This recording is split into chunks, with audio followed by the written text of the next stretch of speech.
కొందరు తీయగా పలకరిస్తారు, ప్రేమగా మాట్లాడుతారు. మన బంధువుల క్షేమ సమాచారం గురించి ఎంత ప్రేమ ఉన్నట్లుగా అడుగుతుంటారు. కాసింత ఓదార్పు అనిపిస్తుంది. వారు తీయటి మాటలతో సరిపెట్టి ఎక్కువ మార్కులు కొట్టేస్తారు. అలాంటి వాళ్ళు మన చేత పనులు చేయించుకుంటారు. కానీ మనకు వారితో అవసరం వచ్చి అడిగినప్పుడు అదే తీయటి మాటలతో తప్పించుకుంటారు. కానీ నిజాయితీ పరుడు లేని ప్రేమను నటించడు. కావాలని తీయగా మాట్లాడే ప్రయత్నం చెయ్యడు. తమ సహాయం చెయ్యలేనప్పుడు సానుభూతి మాటలు కూడా పెద్దగా మాట్లాడడు. తనకు వీలు ఉన్నంత సహాయం చేస్తాడు, లేదా మౌనంగా ఉండిపోతాడు. మనసు బలంగా ఉండాలంటే నేర్చుకోవాల్సిన నిజాలు. అందరూ మనల్ని అర్థం చేసుకోరు. అర్థం చేసుకునే వాళ్ళే మనవాళ్ళు. మౌనం బలహీనత కాదు, అది అనుభవం గుర్తు. నొప్పి మనల్ని కూల్చదు, గట్టిగా నిలబెడుతుంది. ఒంటరితనం శిక్ష కాదు, స్వయంగా ఎదగడానికి అనుభవం. అవకాశం మన విలువ మనమే గుర్తించాలి. చివరికి మనతో ఉండేది మన ధైర్యమే. సత్యాన్ని దాచడం అంటే విత్తనాన్ని భూమిలో దాయడమే.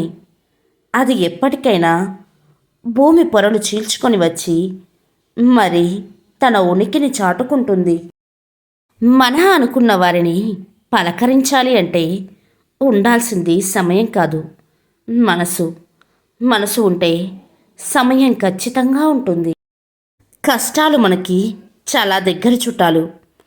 పండక్కి వచ్చిపోయే చుట్టాల వస్తుంటాయి పోతుంటాయి. వచ్చిన చుట్టాలకి కష్టాలకి మర్యాదలు చేసి పంపిస్తే సరిపోద్ది.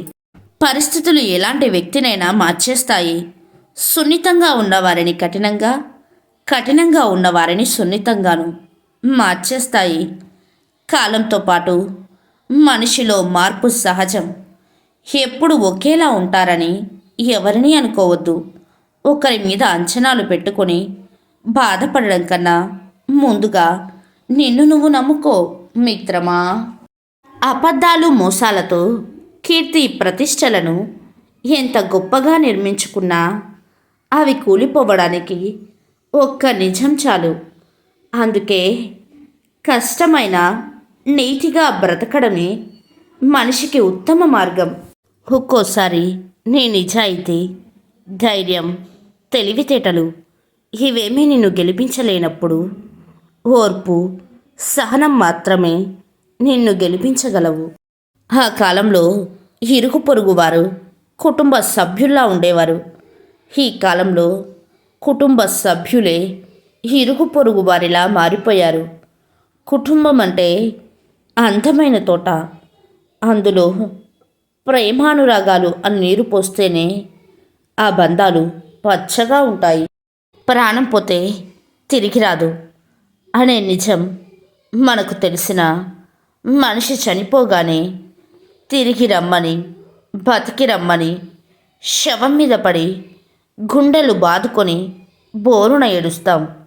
అంత ప్రేమ మనిషి బ్రతికుండగా చూపించరు. ఎందుకని? జీవితం అనే నాటకరంగంలో మనిషికి స్వార్థం పెరిగింది. పైకి మాట్లాడేది ఒకటి, లోపల ఉండేది మరొకటి. గుర్తుంచుకో మిత్రమా.